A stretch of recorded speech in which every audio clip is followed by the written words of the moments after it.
Substance. Podcast stupéfiant. Bonjour à tous, bienvenue dans Substance, Bocard et le LSA, épisode 3.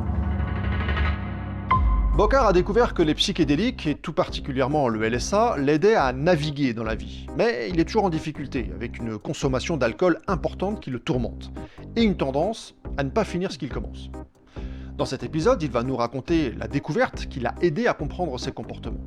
Réglez le son, mettez-vous bien, et écoutez, vous êtes dans Substance.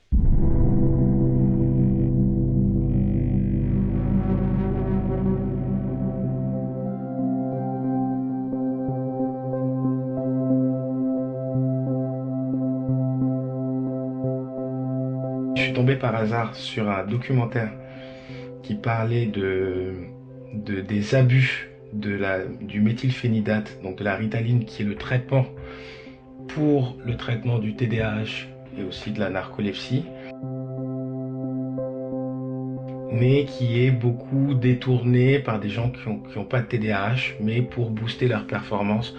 Donc c'est souvent des étudiants en période d'examen, surtout aux États-Unis, ou des traders ou des gens qui ont besoin de rester, parce que c'est un stimulant, quoi. C'est assez proche des amphétamines. Et donc j'avais ce documentaire là où je suis tombé dessus par hasard et je regarde au début, je me dis ah mais c'est ça qu'il me faut que j'essaie d'en choper de ce truc. Et plus ça allait dans le documentaire, plus je me dis mais attends, est-ce que je suis pas vraiment TDAH en fait? Est-ce que c'est pas le truc, parce qu'avant je me suis dit j'avais un syndrome de l'imposteur, parce que quand même les gens ils étaient contents de mon boulot, mais je me disais mais non, c'est pas un syndrome de l'imposteur, parce que je sais que je fous jamais vraiment rien au taf la plupart du temps. En fait, le TDAH, comment ça fonctionne, c'est que c'est vraiment dans l'urgence qu'on arrive à être très très très efficace. Donc ça va être la veille des examens que je vais bosser, ou juste avant une réunion où je dois présenter un truc où je vais faire tous mes slides et ça va passer, quoi. Je vais passer entre les gouttes. Donc c'est pas la même chose qu'un syndrome de l'imposteur. Et quand j'ai vu ce documentaire, je me suis dit ah ben je vais peut-être me renseigner. Et plus je me renseignais, plus ça expliquait des choses sur tout ce que j'avais vécu. Et donc j'ai vu un premier psy dans mon pays d'origine qui m'a posé des questions que je m'étais pas posées et qui ont confirmé le truc. Genre, en fait, il me disait mais et par exemple, est-ce que quand tu regardes un film, tu le finis? Je dis bah non, en fait c'est vrai, j'y avais jamais pensé. Quand je démarre une série, un film, quand je suis pas au cinéma, quand je suis chez moi, ben, je regarde 10-15 minutes et puis ça me saoule, je fais pause, je me mets sur mon téléphone, je suis sur les réseaux sociaux et puis je remets play, etc. Il y a plein de trucs sur les comportements que j'ai eus, sur les addictions, sur plein de trucs en fait, ça a expliqué. Et donc j'ai commencé mon traitement et il y a eu le Covid et j'ai commencé à boire chez moi.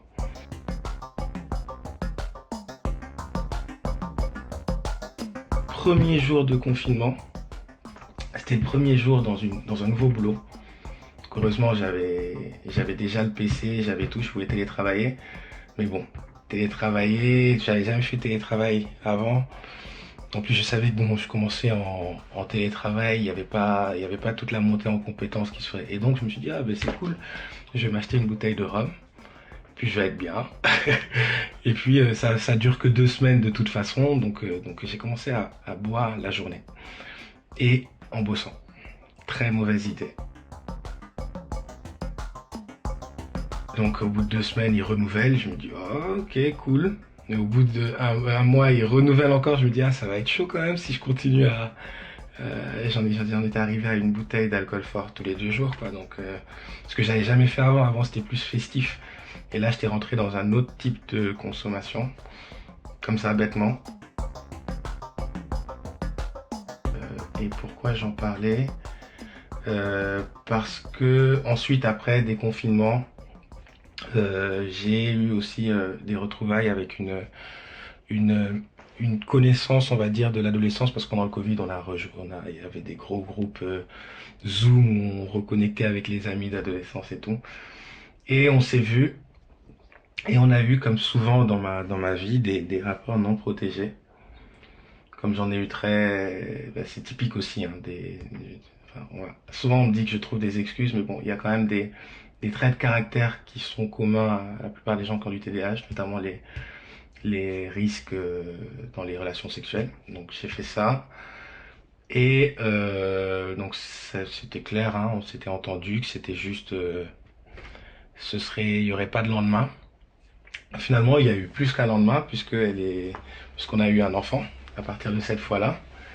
Et lorsque je l'ai su, ça a quand même, enfin, c'était très compliqué quoi à se dire parce que on a un plan et puis là tout est truqué. Et non seulement c'est le plan de ma vie à moi qui est complètement chamboulé, mais aussi de l'enfant à naître.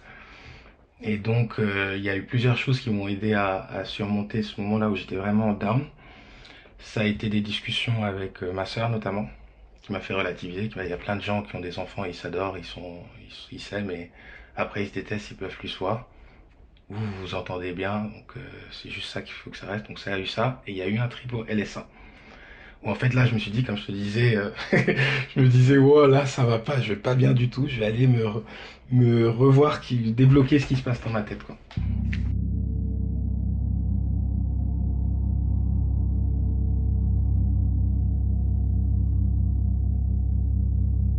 J'ai racheté du LSA, j'ai fait n'importe quoi, je voulais pique-niquer. Donc j'ai pris énormément de bouffe, je sais pas pourquoi. J'ai fait un gros cabane avec des poissons, je sais pas, je sais pas. Bref, il y avait beaucoup trop de bouffe. Et je suis allé au bois de Vincennes. Et du coup, sur le chemin, juste avant de quitter, j'ai croqué mes graines de LSA. Je suis allé dans le taxi déjà, dans le Uber déjà, je commençais à avoir des petits effets. Et du coup j'arrive, j'avais mes lunettes de soleil, etc. Et je me dis, punaise, faut vite que j'arrive là, il y a trop de monde, je suis en train de monter, je sais pas jusqu'où je vais monter. J'en ai pris un peu plus que d'habitude en plus. Faut que j'arrive vite dans la forêt et que je fasse ma life. Et du coup j'arrive, sauf que plus je marche, plus je me dis, mais il est hyper lourd en fait le sac. Et j'étais pas bien à la montée, elle est toujours un peu anxiogène avec le LSA. Et du coup, je suis pas bien, je vais me cacher un peu pas dans les sentiers, mais un peu plus dans le bois. Et je me pose comme ça et je me dis, waouh, là, quelle erreur, quelle erreur fatale. Qu'est-ce que tu as fait? Et du coup, là, je suis coincé, je me dis, mais il faut que je me débarrasse de tous ces trucs-là pour être un peu plus léger. Mais j'ai pas envie d'aller à les poubelles, je sais qu'elles sont là où il y a tout le monde et tout, et je commence à paniquer, à me truquer. Et là, j'envoie un message à mon pote, le pote des champis, qui me dit, qu'est-ce que tu fais, t'as pris quoi? Je dis, du LSA. Il me dit, mais ça va ça. Il me dit, regarde, écoute, tu te rappelles, il faut que tu te mettes bien, c'est ce que tu voulais, tu es défoncé, c'est normal, mais c'est ce que tu voulais, ça va bien se passer. Ça va être bien quoi, dans 1 heure si ça va pas, tu me dis et je passerai si tu veux. Et là, je me dis, ok, il a raison, faut que je respire, faut que je trouve une solution pour mon truc là. Donc je sors, je le laisse là-bas, je me balade un peu, mais je me dis, je peux pas le laisser, c'est littering, je peux pas laisser tout ça dans la nature quoi. Donc je marche et dans le bois de Vincennes, il y a des sans-abri qui sont dans des tentes de fortune, etc. Donc j'en vois un, je vais le voir. Donc je devais être un peu bizarre quand même. Mais je lui dis, c'est difficile à croire, mais j'ai plein de bouffe là, à côté. Et il me croit pas, quoi. Il me regarde comme ça, il se dit, putain, lui, il a l'air trop bizarre. Je lui dis, si, j'ai plein de bouffe. Si tu me fais pas confiance, viens voir. Et puis, je vais le donner, quoi. Il me dit, bon, ici, il vient, il traîne les pieds un peu, il se dit, ici, il me fait chier, lui. Et puis, il arrive, il voit le truc comme ça, il fait, what? Bon, ok, je reviens. Et il va prendre des sacs. Parce qu'il y en avait vraiment beaucoup. Et je garde quoi? Je garde un paquet de biscuits. Et puis, ce qu'il faut prendre, quoi, pour aller se balader en forêt. Et là, je remarche et je me sens super léger. Je dis, bon, ok, déjà, première leçon, c'est lui, il faut que tu arrêtes le gaspillage. On te le dit tout le temps, mais là c'est vraiment abusé.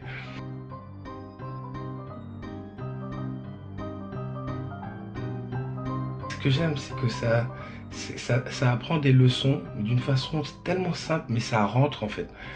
Et ça devient un truc qui reste longtemps après le trip, parce que ça, jusqu'à présent, je vis encore avec ce truc-là. Je me souviens plus exactement comment je suis arrivé, mais lors de ce trip-là, il y a eu c'était je sais pas, je peux plus te raconter comment ça s'est fait dans le trip en lui-même, mais c'était une analogie de la vie. On peut pas tout contrôler, et il faut agir sur les choses qu'on peut contrôler.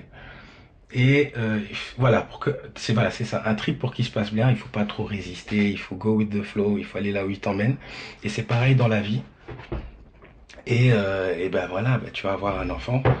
Mais ça, tu peux plus le contrôler, c'est fini. Maintenant, ce que tu peux contrôler, c'est ce que tu vas faire chaque jour pour que il soit heureux en fait et que tout le monde soit heureux et que tout le monde en tire le mieux quoi de tout ça. Et ça, c'était vraiment ce trip là où j'en suis sorti et j'ai accepté. Où je me suis dit, bon, en fait, il n'y a pas à se dire que c'est pas bien, que tel truc va mal se passer, etc. De toute façon, il y a des trucs sur lesquels je pourrais pas agir. Par contre, qu'est-ce que je peux faire? Ben, je peux déménager, ben, je peux faire ça, je peux faire ci. Et en suis sorti en étant voilà, prêt à avoir le truc.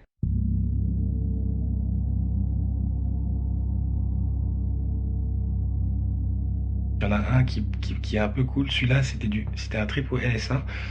Mais je crois que cette fois, je pense que j'avais mis un peu de LSD aussi. Pour que ce soit un peu plus cool pendant la phase de montée. Parce que sinon, c'est vraiment pas intéressant. Et donc, j'étais allé en vélo.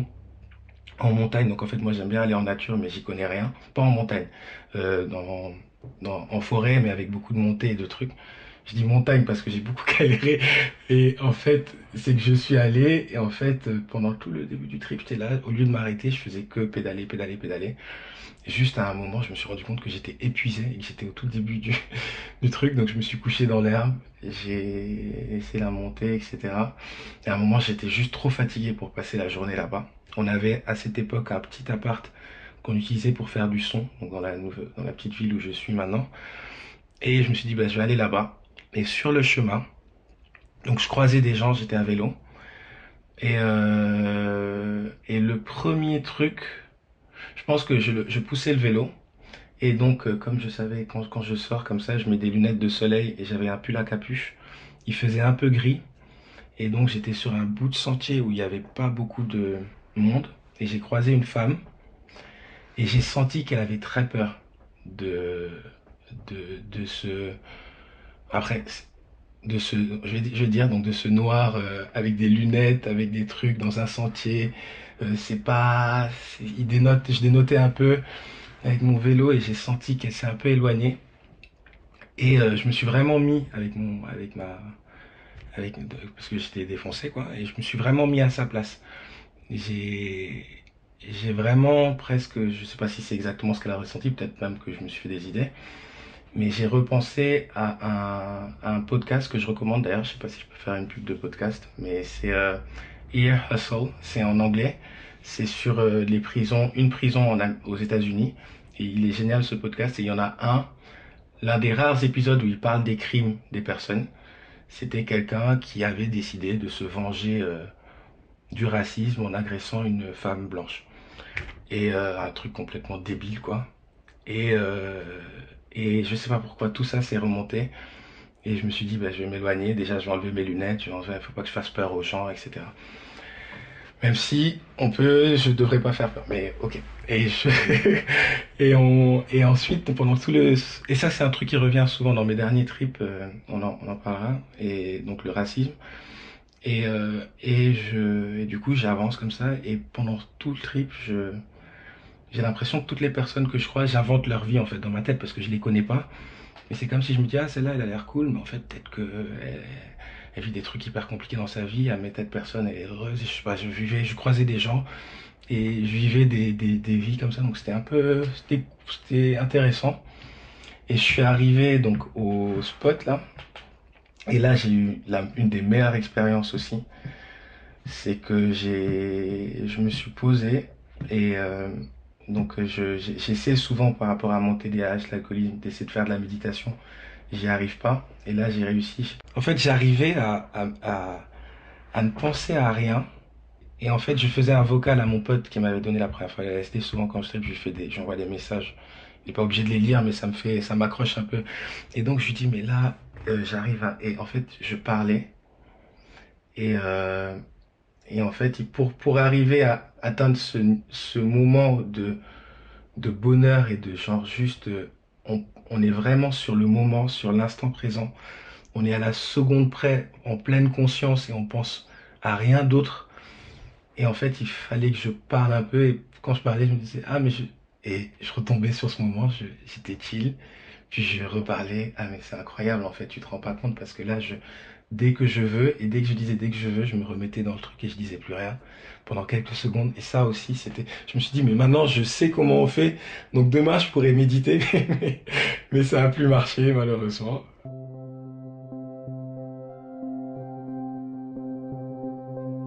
J'ai jamais dans mon quotidien, avec mon cerveau qui tourne tout le temps, tout le temps, tout le temps, j'arrive pas à être vraiment posé et à pouvoir réfléchir calmement aux choses en fait.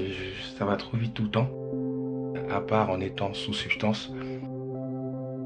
Mais je me suis rendu compte que l'alcool aussi le faisait. Et la weed, donc ça je m'en suis rendu compte après que c'est bizarre, hein, mais en fait quand je buvais seul chez moi, ça me permettait d'envoyer des messages aux gens, de discuter, d'être d'écouter de la musique calmement, d'être sur mon ordi, etc. Alors que d'habitude, je suis tout le temps en train de faire un truc. Je sais pas, là, je fais un truc, mais plus que je sais pas comment l'expliquer, mais ça va moins dans tous les sens, en fait. Ça va plus sur des trucs que j'ai envie de faire sur l'instant. Là où, en temps normal, ben, je vais aller dans des rabbit holes sur YouTube, sur trucs, sur Google. Je vais être dans les réseaux sociaux à regarder des trucs, etc. Alors que j'avais remarqué que oui, quand je bois mon petit verre, le soir, je me calme un peu, je me pose après le boulot. Et je peux penser à telle personne que j'ai pas appelée, etc.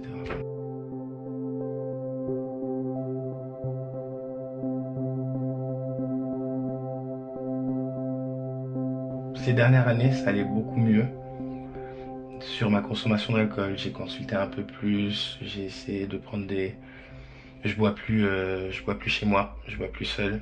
C'était le comportement le plus nocif, je pense que j'avais. Je continue à me mettre des grosses races certains week-ends, mais j'ai moins mauvaise conscience. C'est parce que j'ai essayé aussi de voir des psychologues, plus que des psychiatres.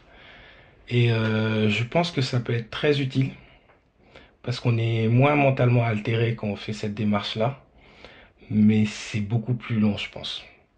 C'est que j'ai essayé, j'ai fait plusieurs séances et je vois où ça peut arriver, mais j'ai pas la patience et je me lasse vite en fait. Et du coup, je suis pas allé au bout, mais je pense que ça peut être utile. Mais la version accélérée et en plus, l'autre truc que je suis peut-être pas tombé, parce que je sais que les psys, il faut avoir le bon match aussi, mais c'est que malgré tout, malgré leur formation, etc., ils ont quand même des biais que j'ai ressentis en exprimant des choses. Tu sens que là où elle veut t'emmener sans te donner l'impression qu'il t'y emmène, je voyais venir en fait. Et c'était moins neutre contre-intuitivement que quand je le faisais moi-même sous psychédélique, où là, tu vois vraiment complètement en faisant abstraction de tous tes, tous tes biais et tous tes réflexes de pensée que tu as construits pendant toute ta vie, je sais pas, d'un coup, poum, tout tombe. Et enfin, j'ai l'impression que ça fait ça, quoi. Effectivement, je suis dernièrement un peu, bah, depuis que le petit est né, en fait. Ça fait plusieurs années maintenant. Mais je me suis un peu plus intéressé à la politique. En politisant, j'avais déjà eu quelques expériences de racisme. En m'informant un peu plus sur le côté structurel de la chose, c'est vrai que, et même avant en fait, je dis n'importe quoi, parce que même avant, j'évitais de marcher la nuit, parce que j'aime bien marcher, de sortir quand je suis en trip. Donc non, c'est pas lié à mon truc, parce que c'était déjà les premières fois. Mais je me disais, waouh, j'ai pas envie de me faire arrêter pendant que je suis défoncé sous LSA, sous LSC ou etc. Parce que ça peut vraiment être pas du tout intéressant. Et du coup, puisque je me suis plusieurs fois fait arrêter, effectivement, c'est un truc qui me stresse un peu quand je suis, et ça devrait pas, tu vois, mais ça gâche un peu certains trips où je me dis, waouh. Et là où des fois, comme on disait, il faut faire faut laisser le trip t'emmener. Et des fois, je me dis, waouh, non, mais j'ai bien envie de sortir, mais là, il est tard, je suis tout seul. Je suis dans une zone un peu résidentielle. Si un flic s'arrête, il va me demander qu'est-ce que je fais là et d'où je vis. Si je réponds mal, ils vont reste chez toi parce que en fait, j'ai jamais été complètement perché quoi. Il y a toujours un truc et je réfléchis à ça et je me dis non, mais en fait, non, là, reste. C'est plutôt dans l'après-midi que je vais sortir sans problème et puis je vais aller en forêt, quoi. Mais ouais, la nuit, j'évite. Alors que je sais que ce serait cool, quoi. Euh, c'est un peu dommage, mais bon, c'est la réalité, hein, de la relation des personnes racisées avec la police. Donc je pense que je continuerai toujours à en prendre. C'est pas nécessairement très fréquent. En fait, en gros, il y a aussi le côté spirituel, où on va dire, j'ai une spiritualité un peu particulière, mais enfin, je me cherche quand même un peu aussi. J'ai pas fini mon voyage avec les psychédéliques, mais je pense que c'est très utile. En conclusion, j'y trouve beaucoup d'utilité. Je recommande. Faut faire gaffe, hein, je sais. Mais voilà, quoi. Moi, je pense que c'est quelque chose d'utile et que j'assume en plus, hein, assez facilement euh, dans la vie de tous les jours. J'en parle assez facilement parce que j'en ai pas honte. Et de toute façon, je pense que ça finira par être dédiabolisé assez rapidement. On verra bien.